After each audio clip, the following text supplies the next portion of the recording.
అందరికీ నమస్కారం అండి. ఇప్పుడు మన ఇంట్లో ఏదో ఒక వస్తువు పోయింది అని బాగు చేయడానికి వచ్చిన వాళ్ళు వీడియోలు తీసి బ్లాక్మెయిల్ చేసే పరిస్థితికి వచ్చారు అని కొన్ని వీడియోలు వస్తున్నాయి మనకి. అందరూ ఉండరండి అలాగా, కానీ కొంతమంది ఉంటారు.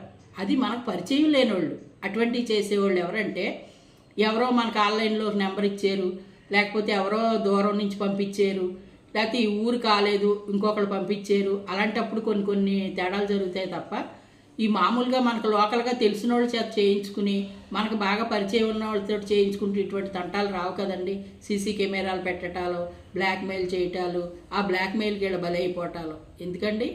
ఎందుకు బలైపోవాలి? ఏదైనా ఒక అలా అలాంటివి ఏమన్నా వచ్చినాయి అనుకోండి, వాడిని పట్టించి చితకొట్టించి పోలీస్ స్టేషన్లో పడేసి క్రైమ్ కేసులు పెట్టాలి తప్ప, ధైర్యం కోల్పోయి వాళ్ళు ఏదో రమ్మన్నారు అని వాళ్ళు వెనకాల పడి వెళ్ళిపోయి వాళ్ళు బ్లాక్మెయిల్కి లోన్ అయిపోయారు అంటే, ఒక్కసారి లొంగారు అంటే 10 సార్లు అదే తప్పు జరుగుతూ ఉంటుంది. ఇంట్లో ఎవరికి తెలియకుండా దాచిపెట్టకూడదండి. అలాంటివి దాచిపెడితే ప్రమాదాలు.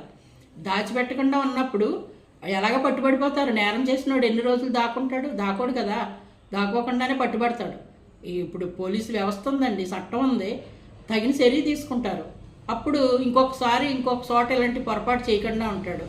డబ్బులు ఇచ్చేయడాలు, లేకపోతే వీళ్ళేమో రకరకాల కోల్పోవటాలు, వీళ్ళ జీవితాన్ని ఏమో రోడ్డు మీద పెట్టేసుకోవటాలు, అలాంటివి చేయకూడదండి. ఎందుకు పిచ్చి పని? తాట తీసేయాలి పట్టుకుని. ఆడవాళ్ళు కూడా ధైర్యంగా ఉండాలండి. పద్దాక ఇంటి దగ్గర మగవాళ్ళు ఉండి పనులు చేయించలేరు కదా. వాళ్ళు ఏ ఉద్యోగాలకో, డ్యూటీలకో, ఎక్కడికో చోటకో, వ్యాపారాలకో వెళ్ళిపోతారు. ఏదైనా పోతుంది. పోయినప్పుడు పనిచేసిన వాళ్ళు పనిచేసినట్టు ఉండాలి. అది మనం కనిపెట్టుకుని ఉండాలి, చూడాలి. మనిషి లోపలికి వెళ్ళాడంటే చూసుకోవాలి. ఆ తర్వాత ఏంటనేది చూసుకోవాలి. ఆ తర్వాత ఏదైనా ఫోన్ నెంబర్ ఇచ్చేమో అంటే మన మగవాళ్ళు ఫోన్ నెంబర్ ఇచ్చుకోవాలి. ఎక్కువ టైము మగవాళ్ళకి చేసినప్పుడు మగవాళ్ళు మనకు చేస్తారు.